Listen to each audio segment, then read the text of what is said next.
Queridos hermanos, hermanas de Edificados en la Palabra, reciban un saludo de paz en nuestro Señor Jesucristo.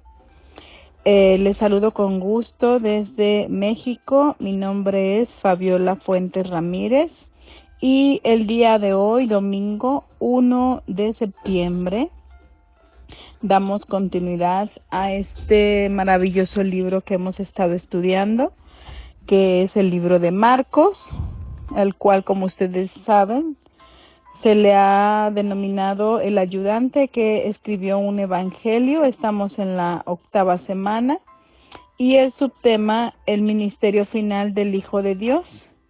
Jesús enseña a la idea del Mesías de Dios, no del Mesías humano. Y bueno, el tema es segunda predicción de muerte, entrenamiento intensivo en cuanto a la muerte de Cristo, el entrenamiento que reciben sus discípulos de parte del mismo Maestro. Entonces, mis hermanos, pues voy a pedirles que vayan buscando su Biblia para que podamos leer Marcos 9 del 30 al 32, que lo tenga ahí a la mano para que le demos lectura.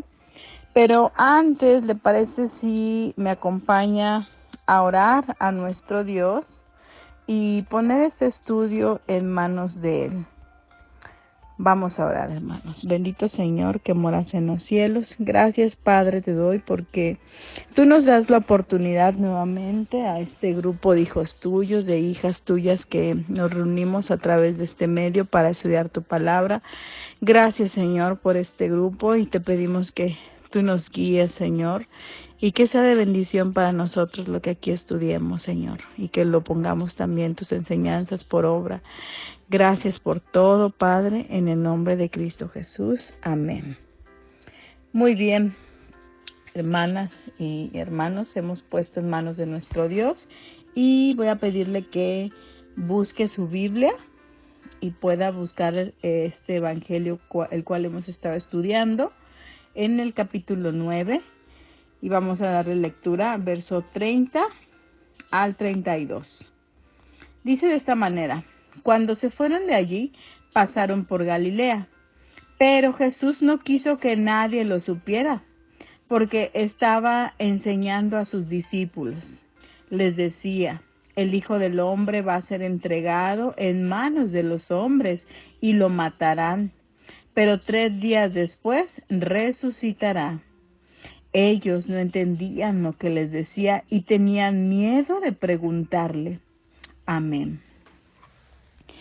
Bueno, pues en este pasaje vemos que pues Jesús empieza a preparar a sus discípulos y empieza a decirles pues lo que va a pasar, ¿verdad? Como anticiparles. Y sin embargo, como lo vemos en la lectura, ellos pues como que no querían mucho escuchar estas palabras porque esa no era su idea de Mesías. El pueblo judío esperaba un Mesías que los liberara de la opresión del Imperio Romano, que los tenían sometidos, subajados, en condiciones infrahumanas, deplorables vivían ellos. Y por eso tenían la idea que su Mesías más bien iba a tener forma de un libertador, ¿no? No sé, en su país, casi todos los países de acá de América Latina, pues han vivido un proceso de libertad, de independencia, ¿no? Del yugo de la corona española que vino a conquistar gran parte de América. Y entonces, después de casi 400 años de sometimiento, de esclavitud, pues viene un grupo de personas o unos líderes, se levantan en armas, se levantan contra los opresores y se libera al pueblo, ¿verdad? Como ocurrió en muchos países. En México, aquí lo recordamos como esta Guerra de la Independencia, ¿no? Por ahí por el 1810. Y empiezan a nombrar los héroes, ¿no? De la patria, la nación, los que dieron libertad al país. Y bueno, hermanos y hermanas, imagínense que en ese tiempo, pues los judíos esperaban algo así. Esperaban una persona que viniera a liderar, a que viniera con un gran poder, con armamento, ¿verdad? Y derrocar el imperio romano. Pero Jesús no era ese Mesías como ellos lo visualizaban. Jesús venía a liberarlos de la opresión, pero de sus propias cadenas de pecado, de la opresión que ellos mismos se habían puesto sobre sí, y viene a liberar a los cautivos, a acompañar a los quebrantados de corazón, a darle vista a los ciegos, como dice su palabra cuando usted lo recuerda en Lucas 4:18, que Jesús entró a la sinagoga y tomó el rollo y abrió el libro precisamente en Isaías, donde viene esta profecía, esta palabra de Dios, y que se refiere a él mismo, ¿verdad? Entonces imagínense que los discípulos que seguían a Jesús y que habían estado con él por mucho tiempo ya, ellos tenían la idea de que en algún momento nuestro Señor Jesucristo se iba a volver ese guerrero, ¿no? Que iba a tomar esa forma y no sé, por eso cuando leemos esto, como que ellos se niegan, ellos no quieren preguntar, ellos tienen miedo, no saben qué va a pasar. Y es lo que leemos aquí, ¿verdad? Esta es la segunda predicción de muerte y como decíamos, se le conoce como un entrenamiento intensivo, ¿verdad? En cuanto a la muerte de Cristo. Y el acento de este pasaje es la muerte y resurrección de Jesucristo. Podemos nosotros, por ejemplo, verlo, si usted gusta, le voy a pedir que ahí busque en su Biblia el Evangelio de Mateo, en capítulo 16, del verso 21 al 23. Si ya lo tiene, por favor escúchelo. Dice: a partir de entonces Jesús comenzó a explicar a sus discípulos que él tendría que ir a Jerusalén y que los ancianos, los jefes de los sacerdotes y los maestros de la ley lo harían sufrir mucho. Les dijo que lo iban a matar, pero que al tercer día resucitaría. Entonces, dice, Pedro lo llevó aparte y comenzó a reprenderlo diciendo: Dios no lo quiera, Señor, esto no te puede pasar. Y el versículo 23 dice: pero Jesús se volvió y le dijo a Pedro: apártate de mí, Satanás, pues eres un tropiezo para mí. Tú no ves las cosas como las ve Dios, sino como las ven los hombres. Amén. Qué poderoso mensaje, qué poderosa palabra leemos aquí y vemos este contexto en el que, como les decía, los discípulos esperan a alguien fuerte, ¿verdad? Que haga milagros, como ya los habían visto con Jesús, pero además que esa fuerza, ese poder que él manifestaba de sanar enfermos, de limpiar leprosos, de levantar muertos incluso, ¿verdad? Como el hijo de la viuda de Naín, y la multiplicación de los peces y los panes, tantos milagros que ellos habían visto, tantas señales y prodigios, que por algún momento yo creo que se imaginaron y pensaron que Jesús, con ese poder que tenía, también iba a levantarse en armas, ¿no? Y que los iba a liberar. Y por eso Pedro dice que lo toma aparte, le dice: no, Dios no quiera que te pase esto, Señor, ¿cómo que te vas a morir? Y luego, ¿qué va a pasar con nosotros, no? Y Jesús le dice: apártate de mí, Satanás, no te interpongas en los planes de mi Padre. Porque Jesús tiene muy claro cuál es su propósito: venir a liberarnos a través de su muerte, del derramamiento de su sangre en esa cruz donde Él iba a morir por cada uno de nosotros. Pero Él les decía: pero no te preocupes, voy a resucitar al tercer día, voy a vencer a la muerte. Y eso será bendición para ustedes y para los postreros, los que han de venir, los que han de creer en mí. Pero Pedro no lo entiende. No entiende esta relevancia de cumplimiento del mandato de Dios, donde a través del sacrificio de su Hijo en una sola ocasión y para siempre se iban a redimir esos pecados, como quitando esta parte que ya se había hecho una costumbre, ¿no? De tener, si una persona tendría algún pecado, pues tenías que llevar un animalito a sacrificar al templo y luego tenías que llevar, dependiendo del pecado, algo más grande y así, ¿no? Para que la gente se sintieran limpios, sanos. Pero más bien Dios en su palabra y dice, yo estoy harto de estos sacrificios, de las grosuras de los animales, yo no quiero más eso. Y es por eso que se cumple la palabra de Dios y se cumple la promesa y envía a su Hijo para ofrecer vida eterna, como dice Juan 3:16, porque de tal manera amó Dios al mundo, que ha dado a su Hijo unigénito para que todo aquel que cree en Él no se pierda, mas tenga vida eterna. Amén. Esa es una promesa, hermanos. Y es la razón por la cual Jesús habría de morir y lo trata de explicar a sus discípulos. Es absolutamente necesario que toda persona capte la verdad de la muerte y de la resurrección de nuestro Señor Jesucristo. De ello depende el destino eterno de la persona. El mensaje cristiano depende de creer esta verdad. El destino del mundo, la verdad moral y la justicia dependen de hombres que captan y creen en esta verdad. Y en este pasaje que hoy nos toca estudiar, hermanos y hermanas, vemos que se divide en tres partes, los tres versículos. Versículo 30 habla acerca de los preparativos. Jesús se fue a solas con sus discípulos, ¿verdad? Dice el pasaje. Está hablando precisamente de esos preparativos que Jesús tiene que llevar a cabo para lo que viene, ¿verdad? Cuando se fueron de allí se pasaron por Galilea, pero Jesús no quiso que nadie lo supiera porque estaba enseñando a sus discípulos y si les decía, el Hijo del Hombre va a ser entregado en manos de los hombres y lo matará. Fíjense cómo es que Jesús se está preparando. Él trata de que pues ya no lo sigan muchas multitudes, pero aún así hay muchas personas que lo siguen y él trata de estar a solas con sus discípulos pues para empezar a explicarles, ¿no? Para darles esta como capacitación intensiva, esta preparación de lo que ha de venir. Y la lección que Jesús enseña a sus discípulos es que Él va a morir, pero que va a resucitar, como lo acabamos de leer en el versículo 31. El Hijo del Hombre va a ser entregado en manos de los hombres y lo matarán.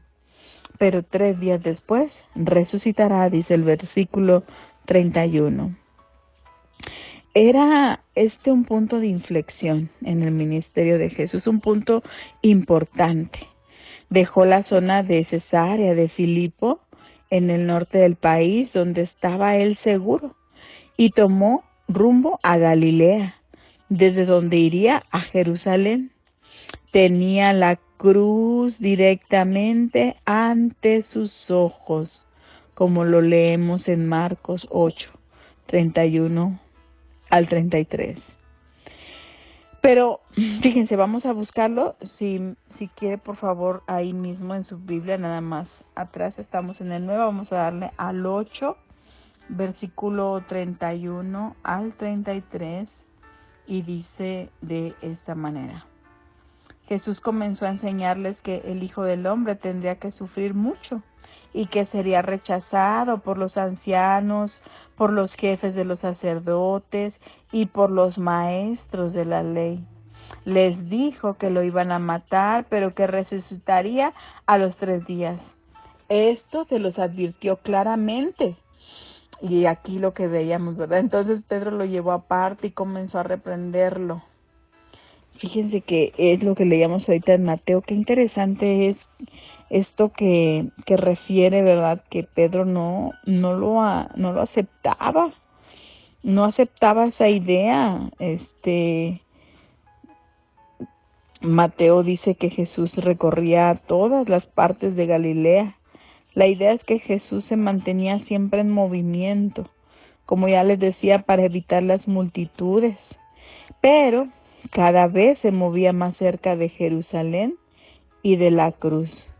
Jesús sentía la necesidad de concentrarse ahora en eso, enseñarle a sus discípulos, a que ellos pues estuvieran como conscientes, ¿no?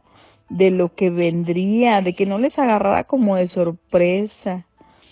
Tenía que seguir repitiendo y reiterando a sus discípulos el tema de su muerte y de su resurrección, porque esos hechos contradecían todas las esperanzas y las especulaciones que ya les hablaba al principio, ¿no? Que pudieran estar esperando a un guerrero con armamento, no sé, me imagino que ellos pensaban o esperaban que de la nada iba a aparecer, así como multiplicó los peces, pues que de la nada iba a sacar armamento y caballos y todo, ¿no? Así era su idea, y Jesús lo sabía. Por eso es que se toma un tiempo y se los lleva aparte para decirles y reiterarles que lo que iba a pasar sería diferente a todo lo que ellos habían oído y aprendido, pues creían que el Mesías sería un Mesías de poder y de gobierno soberano, no un Mesías que debía de sufrir y que iba a morir a efectos de salvar al hombre. No creían eso, Dios lo veían como, no lo entendían, pero como dice su palabra, tenían miedo de preguntar. Ahora en el versículo 31 de capítulo 9 de Marcos, Jesucristo dice, muerte de y resurrección de. La lección, Jesús les enseñó que iba a morir, pero también que iba a resucitar de los muertos. Y aquí podemos notar tres cosas diferentes. La primera, Jesús enseñó didaske, que así se traduce, a sus discípulos. En griego el tiempo es imperfecto, es decir, Jesús les enseñaba continuamente, o sea, todo el tiempo seguía enseñando. Fue un proceso continuo, llevando aparte a uno, luego a otro, luego a dos, después a cuatro, luego a cinco y finalmente a todo el grupo. Enseñaba y enseñaba Jesús, remarcando en ellos la verdad de la muerte y la resurrección que él padecería. Y el punto número 2, la palabra entregado, que se traduce como paradidotai, que significa ser entregado para ser muerto, significa que su muerte estaba determinada, ordenada y establecida en el plan y consejo de Dios. Jesús dijo, el Hijo del Hombre será entregado. Jesús tiene la muerte ante sus ojos y Dios entregó a Cristo pues para ser traicionado, ¿verdad? Ante entregado por el determinado consejo y anticipado, ¿verdad? De Dios, que ya lo había dicho. Prendiste y lo mataste en manos de inicuos, crucificándoles. Como dice Romanos 8:32, el que no escatimó ni a su propio Hijo, sino que lo entregó por todos nosotros. ¿Cómo no nos dará también con él todas las cosas? Dice su palabra. Y la segunda parte es, Cristo se entregó a sí mismo para ser crucificado. Y lo leemos en varias partes de la Biblia, por ejemplo en Gálatas 1:4, que dice, el cual se dio a sí mismo por nuestros pecados para librarnos del presente siglo malo, conforme a la voluntad de nuestro Padre y Dios. Jesús se entrega por amor, como dice Efesios 5:25. Maridos, amad a vuestras mujeres, así como Cristo, y lo remarca, amó a la iglesia y se entregó a sí mismo por ella. Jesús vino a cumplir esto por amor. Se entregó a sí mismo por nosotros para redimirnos de toda iniquidad y purificar para sí un pueblo propio, celoso de buenas obras. Amén. Qué hermosa palabra vemos aquí, mis hermanos, donde vemos cómo es que nuestro Padre Dios nos da pues esta enseñanza, ¿verdad? De que Jesús viene con un propósito, viene precisamente a estar con la humanidad que lo necesita. Fíjense, dice su palabra en Tito, busque, si tiene ahí su Biblia, busque Tito capítulo 2, verso 14, que es el versículo que referíamos. Él se entregó a la muerte por nosotros, para rescatarnos de toda maldad y limpiarnos completamente, haciendo de nosotros el pueblo de su propiedad. Amén. Amén. Dice, empeñados en hacer el bien. También dice aquí. Fíjense que cómo Dios tiene un propósito para nosotros. Y cuando nosotros como creyentes le recibimos, creemos, nuestra vida se transforma. Y ese es el propósito, que a eso vino a entregarse por amor, para purificarnos, para acercarnos. Es el puente que nos acerca a Dios. Tenemos que entender esta parte, que Dios está cerca de nosotros a través de su Hijo Jesucristo. Y la tercera parte dice, Jesús también fue traicionado. Judas lo traicionó, ¿verdad? Jesús nombró al hombre que lo mataría. La entrega sería por medio de Judas, quien lo identificaría ante los ancianos, principales, sacerdotes y escribas. Y estos a su vez lo entregarían a los gentiles, o sea, a los romanos, para su ejecución. Qué difícil, qué triste saber que entre las personas que están con él, con las que ha convivido, les ha enseñado, hay un traidor. Hay alguien que en realidad no ha creído completamente, ni ha sido convertida su vida. A pesar de haber convivido tanto con Jesús, es una situación triste, pero con un propósito, ¿verdad? Dice la siguiente parte, había muchos motivos por los que Jesús repetía una y otra vez el hecho de su muerte.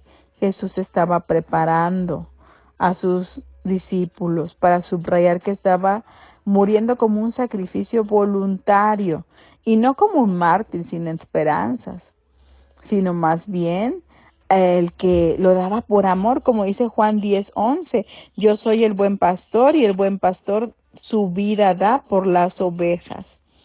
Por eso dice, me ama el Padre, porque yo pongo mi vida para volver a tomar. Nadie me la quita, sino que yo de mí mismo la pongo.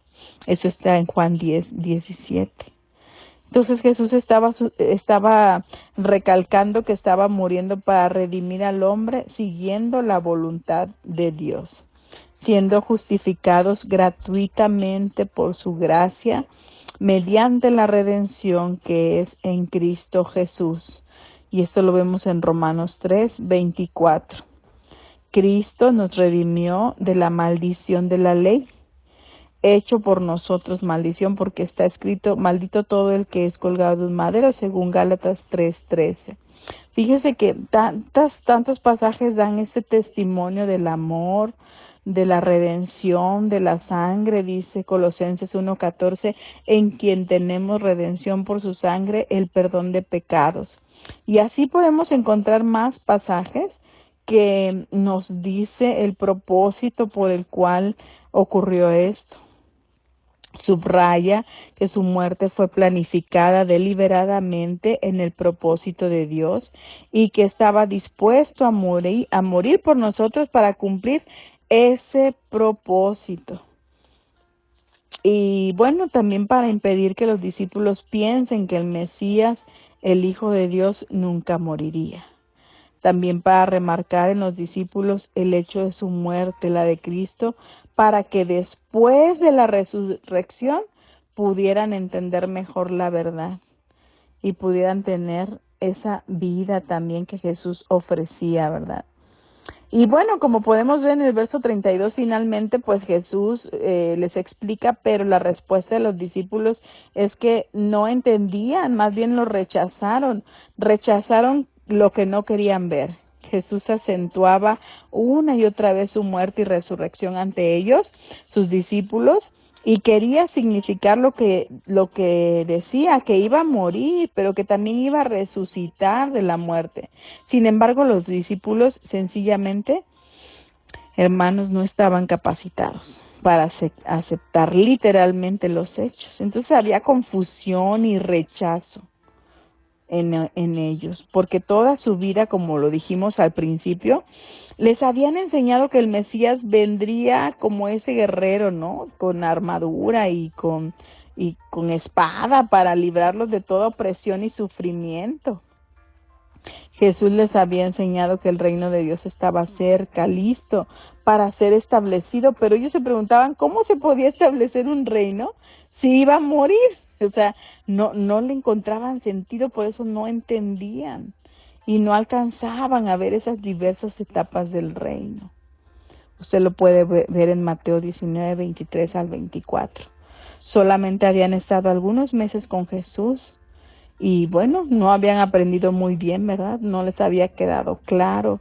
No tuvieron suficiente tiempo para estar a los pies de Jesús o para aceptar o para entenderlo, esto de la resurrección. Y aparentemente los discípulos espiritualizaron la muerte y resurrección de Cristo.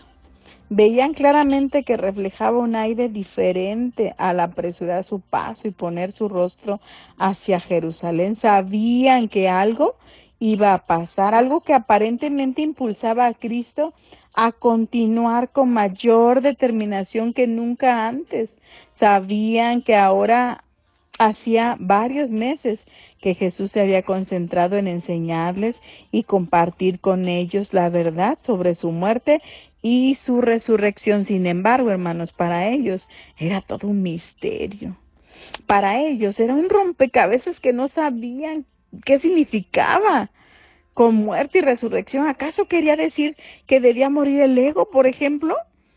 ¿O que debía morir de alguna otra forma? No lo entendían. Restaurar las cosas en algún nivel o condición superior. No sabían qué significaba todo eso. Los discípulos sencillamente no lo entendían y no querían aceptar el hecho de que su Señor sería muerto literalmente. De manera que prosiguieron con su deseo carnal, espiritualizando lo dicho por Jesús, y lo vemos en la Biblia. Lucas 24:25 dice: entonces Él les dijo: oh insensatos y tardos de corazón para creer todo lo que los profetas han dicho. Mateo 15:16, Jesús dijo: ¿también vosotros sois aún sin entendimiento? Ay Dios, qué difícil habrá sido para ellos, ¿no creen? Cuando nos dicen están con Jesús, pero no están entendiendo qué quiere decir con todo eso. Y lo vemos en el Antiguo Testamento que da testimonio, ¿no? De que a veces explican o ya tenemos ahí las cosas enfrente y no las queremos entender. Hermanos, que Dios nos ayude, que nos dé la sabiduría para entender lo que Él quiere decirnos, que nos dé el entendimiento, que nos abra nuestra mente y que tengamos nuestros oídos abiertos a la palabra de Dios, que sepamos interpretar las señales, interpretar la palabra, lo que Dios nos quiere decir. Que no nos pase como le pasó a sus discípulos, ¿verdad? Que tenían cerrados, no era lo que ellos esperaban. Y a veces así nos pasa con situaciones que no es lo que nosotros esperamos y queremos darle otro sentido, ¿no? Queremos cambiar las cosas. Queremos decir, no, es que a lo mejor no me quiere decir esto y me quiere decir esto otro, pero porque estoy poniendo primero mis intereses, porque primero estoy pensando o buscando lo que yo quiero escuchar, lo que para mí considero que está bien. Tengamos cuidado con eso, hermanos y hermanas, y que el Señor nos guíe y nos muestre qué quiere de nosotras, qué quiere de nosotros. Que su palabra siga edificándonos en nuestra vida y esta enseñanza se quede en nuestros corazones y que no nos vaya a pasar lo que a sus discípulos, ¿verdad? Sino que la entendamos, que Jesús, ¿qué nos quiere decir, Padre, el Señor? ¿Qué nos quiere decir? Que abramos ese entendimiento y se lo pidamos en oración. Ese es mi deseo, mis hermanos, de edificados en la palabra. Que sigamos estudiando, escudriñando, que encontremos sentido en este mensaje, en la muerte de Jesús, en su resurrección, que ha sido de bendición para todo creyente, para toda persona que cree en Jesús y que llevemos esta enseñanza a nuestra vida. Que sigamos adelante, edificándonos en la palabra. Bendigo a Dios por la vida de cada uno de ustedes, de estos hermanos y hermanas expositores y expositoras que también nos siguen edificando, y pues también gracias a Dios por el ministerio de nuestro pastor Edwin Balseca Jaramillo, que él también, el Señor, lo siga guiando, ¿verdad? Para que nosotros sigamos aprendiendo de su palabra y así con este ánimo sigamos compartiéndolo con las demás personas. Mi deseo es que el Señor les bendiga. Les saludo con mucho gusto desde México, en la ciudad de Saltillo, Coahuila. Que el Señor sea con ustedes, los acompañe. Mi nombre es Fabiola Fuentes Ramírez y me dio mucho gusto estar este día domingo estudiando la palabra del Señor. Edificados en la palabra para la honra, honor y gloria de Jehová. Amén. Dios los bendiga. Paz.